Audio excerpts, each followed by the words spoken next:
నైరుతి రుతుపవనాలపై వాతావరణ విభాగం చల్లటి కబురు చెప్పింది. మే చివరి నాటికి నైరుతి రుతుపవనాలు కేరళను తాకనున్నాయని అంచనా వేసింది.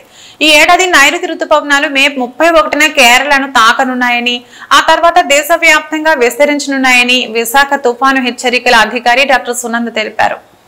నైరుతి రుతుపవనాలు మే 1న కేరళను తాకడం ముందస్తు కాదని, సాధారణ తేదీకి సమీపంగా ఉందని అన్నారు. నైరుతి రుతుపవనాల ప్రభావంతో దేశవ్యాప్తంగా 4 నెలల పాటు వర్షాలు కురుస్తాయన్నారు. కాగా ఈ ఏడాది సాధారణం కంటే అధిక వర్షపాతం నమోదవనుందని గత నెలలో ఐఎండీ అంచనా వేసినట్లు ఆమె స్పష్టం చేశారు. రానున్న 3 రోజులు కూడాను కోస్తా ఆంధ్ర రాయలసీమ జిల్లాల్లో తేలికపాటి వర్షాలు కొన్ని ప్రాంతాల్లో ఉండే అవకాశం అయితే ఉంది. ఈరోజు చూసుకున్నట్లయితే వైజాగ్ పరిసర ప్రాంతంలో ఒక ఆవర్తనము, అలాగే తమిళనాడు తీరం వెంబడి నైరుతి బంగాళాఖాతంలో ఒక ఉపరితల ద్రోణి కొనసాగుతున్న కారణం చేత తమిళనాడుతో పాటు సౌత్ కోస్టల్ ఆంధ్రప్రదేశ్ రాయలసీమ జిల్లాల్లో కూడాను ఇక వర్షపాతం ఉండే అవకాశం ఉంది. రానున్న 3 రోజులు కూడా ఈ యొక్క ప్రాంతాల్లో ఎక్కువ వర్షపాతం ఉంటూ నార్త్ కోస్టల్ ఆంధ్రప్రదేశ్లో అయితే 1 లేదా 2 చోట్ల మాత్రమే తేలికపాటి వర్షం అయితే ఉంటుంది. ఈరోజు సౌత్ కోస్టల్ ఆంధ్రప్రదేశ్లో 1 లేదా 2 చోట్ల భారీ వర్షం కూడా ఉండే అవకాశం ఉంది.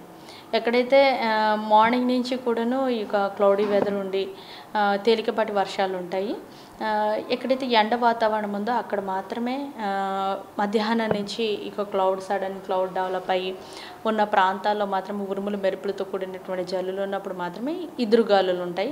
ఈ ఈదురుగాలుల యొక్క వేగము గంటకి 40 నుండి 50 కిలోమీటర్ల వేగంతో ఉంటాయి. అదర్వైజ్ మార్నింగ్ నుంచి కూడా ఇక క్లౌడీ వెదర్ ఉన్నప్పుడు మరి ఇంకేమీ ఈ యొక్క ఈదురుగాలుల యొక్క ప్రభావం అనేది ఉండదు. థండర్స్టార్మ్ యాక్టివిటీ కూడా నార్మల్గా ఉంటుంది. లైట్ రెయిన్ మాత్రమే ఉండే అవకాశం అయితే కనబడుతుంది.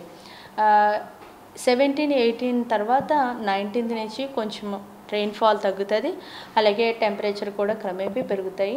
ఈ యొక్క క్లౌడీ వెదర్ అలాగే రెయిన్ఫాల్ ప్రభావంతో ఈరోజు పగటి ఉష్ణోగ్రతలు రాష్ట్ర వ్యాప్తంగా కూడాను అన్ని చోట్ల తగ్గే అవకాశం ఉంది. ఈవెన్ రాయలసీమలో కూడా less than 40 degrees temperatures record అవ్వడానికి అవకాశాలు ఉన్నాయి.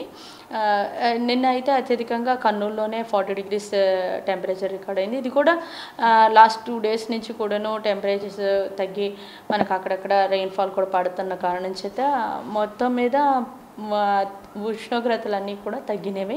మరి 2 రోజులు కూడాను ఇక నార్మల్ టెంపరేచర్స్ అనేవి మరి 3 రోజులు కూడా కొనసాగుతాయి. ఆఫ్టర్ దట్ మనకి టెంపరేచర్ మరలా పెరగడానికి అవకాశం ఉంది. ఎప్పుడైతే పొడి వాతావరణం ఉంటుందో అప్పుడు మాత్రమే టెంపరేచర్ ఎక్కువ పెరుగుతుంది. వేరేస్ క్లౌడీ వెదర్ ఉన్నప్పుడు మాత్రం డెఫినెట్గా టెంపరేచర్స్ ఉష్ణోగ్రతలు అన్నీ తగ్గుతాయి. మరి 3 రోజులు కూడా ఈ యొక్క వర్షాలు అనేవి కొనసాగే అవకాశం ఉంది. ఇప్పటికే అంచనాల ప్రకారం నైరుతి ఋతుపవనాలు ఈ నెల 19వ తారీఖుకి అండమాన్ సముద్రానికి చేరే అవకాశం ఉంది. అన్నీ ఫేవరబుల్గా ఉన్నట్లయితే కేరళకి తదుపరి వారంలో మన ఆంధ్ర రాష్ట్రానికి కూడా తాకడానికి అవకాశాలు అయితే ఉన్నాయి.